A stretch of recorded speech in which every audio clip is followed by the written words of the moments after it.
আসসালামু আলাইকুম, আশা করি সকলে ভালো রয়েছেন। আজকে 2026 সালে সোনালী ব্যাংকের ফিক্সড ডিপোজিট বা এফডিআর রিসিপ্ট নিয়ে কথা বলবো। এবং এক্ষেত্রে আপনারা এফডিআরটার মেয়াদ উত্তীর্ণ হলে মূলধন এবং ইন্টারেস্ট উভয়ই কিন্তু পূর্ণ বিনিয়োগ করার সুবিধা পাবেন। এছাড়া সেভিংস বা কারেন্ট অ্যাকাউন্টেও ইনস্ট্যান্ট অর্থ জমার সুবিধা রয়েছে। তো সোনালী ব্যাংকে বর্তমান সময়ে 2026 সালে এফডিআরে কেমন প্রফিট পাবেন, ভিডিওটা লাইক করে শেয়ার করে দিবেন। এরকম ইনফরমেটিভ ব্যাংক রিলেটেড ভিডিওর আপডেট পেয়ে যাবেন অতি সহজেই। তো মেয়াদ উত্তীর্ণ হওয়ার সময় স্বয়ংক্রিয় নবায়নের সুবিধা সর্বোচ্চ 99 বার পর্যন্ত গ্রাহকরা পাবেন, যদিও এত সময়ের প্রয়োজন হয় না বলা যেতে পারে। তো এখানে সর্বনিম্ন সোনালী ব্যাংকে 10,000 টাকার গুণিতক পরিমাণ এফডিআর করতে পারেন অফলাইনে সরাসরি ব্যাংকে গিয়ে। অনলাইনের ক্ষেত্রে সর্বনিম্ন 1 লক্ষ বাইট গুণিতক বিনিয়োগ করতে হয়। তো 3 মাস এবং তদূর্ধ্ব কিন্তু 6 মাসের কম সময়ের জন্য এফডিআর রেট 2026 সালে সোনালী ব্যাংক ধরতেছে 8.25%। 6 মাস এবং তদূর্ধ্ব কিন্তু 1 বছরের কম অর্থাৎ 6 মাসের জন্য এফডিআর করলে 8.50% রেট তারা ধরতেছে। এর বাইরে গিয়ে 1 বছর এবং তদূর্ধ্ব কিন্তু সর্বোচ্চ 3 বছর সময়ের জন্য যদি আপনি এফডিআর করেন, আই মিন 1 বছর 2 বছরের জন্য এফডিআর করেন, তাহলে 8.75% রেট কিন্তু সোনালী ব্যাংক গ্রাহকদেরকে দিচ্ছে বর্তমানে। এমনটাই দেখতে পাচ্ছি তাদের সার্কুলার থেকে। 1 লক্ষ পরিমাণ অর্থ 8.25 ইন্টারেস্টে রাখলে মুনাফা আসে 2062.50। অ্যাকাউন্ট করার পরবর্তীতে টিন সার্টিফিকেটের বিপরীতে রিটার্ন স্লিপ ব্যাংকে জমা দিলে এই 3 মাস অন্তর আপনারা পাবেন 1856.25। আর রিটার্ন স্লিপ ব্যাংকে জমা না দিলে 15% হারে টিডিএস কাটার পর মুনাফা আপনি পাবেন 1753.13। এইভাবে 2 লাখে 8.25% রেটে 3 মাস অন্তর আসে 4125। 10% হারে টিডিএস কর্তন করলে হাতে পাবেন 3712.50। আর 15% হারে টিডিএস কাটার পর গ্রাহকরা হাতে পাবেন 3506.25। 3 লক্ষ 8.25% রেটে রাখলে মুনাফা আসতেছে 3 মাস অন্তর 6187.50। 10% হারে টিডিএস কর্তন করলে আপনি হাতে পাচ্ছেন 5568.75। আর 15% হারে টিডিএস কাটলে হাতে পাচ্ছেন 5259.38। 4 লক্ষ 8.25% রেটে রাখলে 3 মাস অন্তর 8250 আসে এবং 10% হারে টিডিএস কাটার পর গ্রাহকরা হাতে পাচ্ছে 7425। আর 15% হারে টিডিএস কাটার পর গ্রাহকরা হাতে পাচ্ছে 7012.50। এই যে টিডিএস এর বিষয়টা, এটা কিন্তু ট্যাক্স। যাদের 10 সার্টিফিকেট রয়েছে, নিয়মিত সরকারকে আয়কর রিটার্ন জমা দেন, তাদের ক্ষেত্রে কিন্তু 10% হারে টিডিএস কাটবে। আর 10 সার্টিফিকেট নেই, আয়কর রিটার্ন জমা দেন না সরকারকে, তাদের জন্য 15% হারে টিডিএস কাটবে। এভাবে 5 লাখে 8.25% রেটে 10,312.50 আসতেছে। 10% হারে টিডিএস কাটার পর 9,281.25 হাতে পাবেন। আর 15% হারে টিডিএস কাটার পর হাতে পাবেন 8,765.63। 7 লাখে 8.25% রেটে আসে 3 মাস অন্তর 14,437.50।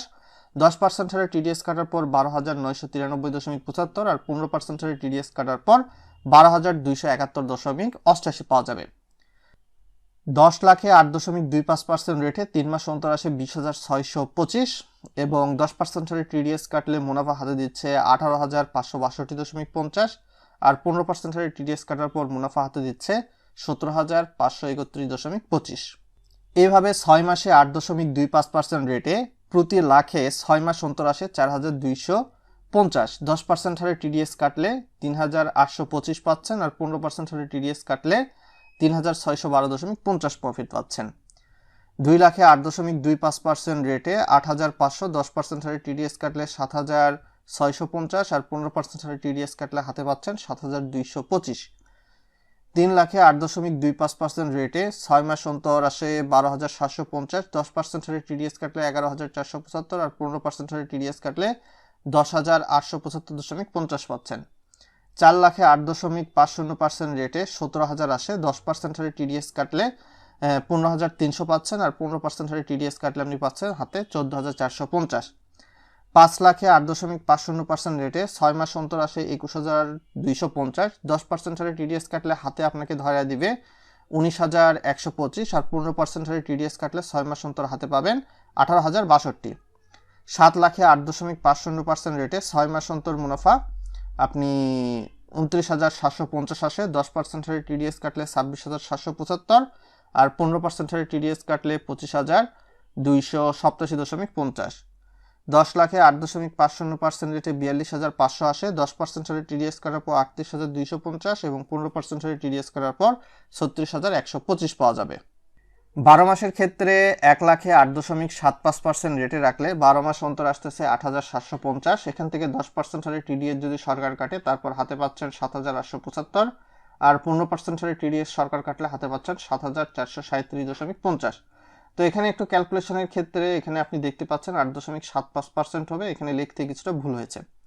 2,08.75% রেটে 17,500 আসে 12 মাস অন্তর, তাহলে 10% হারে টিডিএস কাটার পর 15,750, আর 15% হারে টিডিএস কাটার পর হাতে পাচ্ছেন 14,875।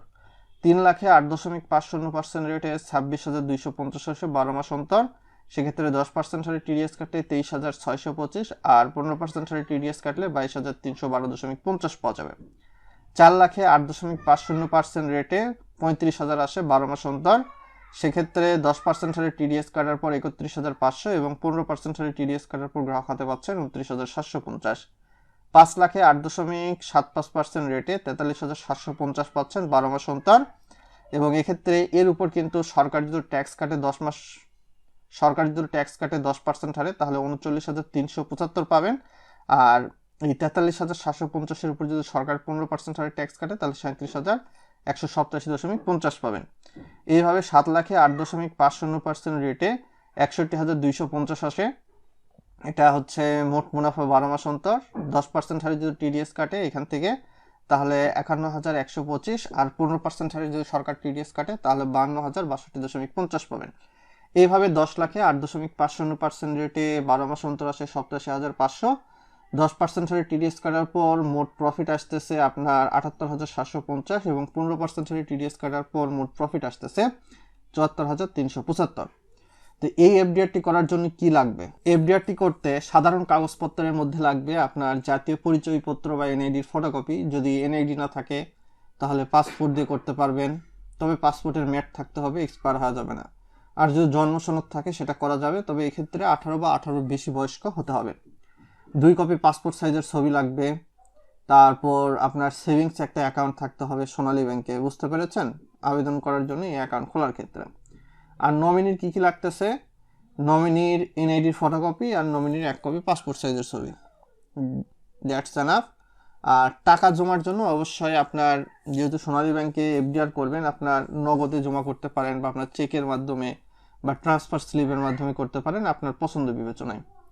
আর 10 লাখ টাকার বেশি এফডিআর করতে গেলে অবশ্যই টিন সার্টিফিকেট নাম্বার বাধ্যতামূলক এবং রিটার্ন স্লিপ আপনার থাকতে হবে, বুঝতে পেরেছেন। 10 লক্ষের নিচে আপনার টিন সার্টিফিকেট, রিটার্ন স্লিপ এগুলো লাগে না। আর রিটার্ন দাখিল যদি করেন সরকারকে নিয়মিত, তাহলে 10% হলে টিডিএস কাটার পর আপনার হচ্ছে দেখা যাবে মুনাফার পরিমাণ কিছু বেশি পাবেন। আর রিটার্ন স্লিপ যদি সরকারকে জমা না করেন তাহলে 15% হলে টিডিএস কাটলে রিটার্ন কিছুটা কম পাবেন মুনাফায়।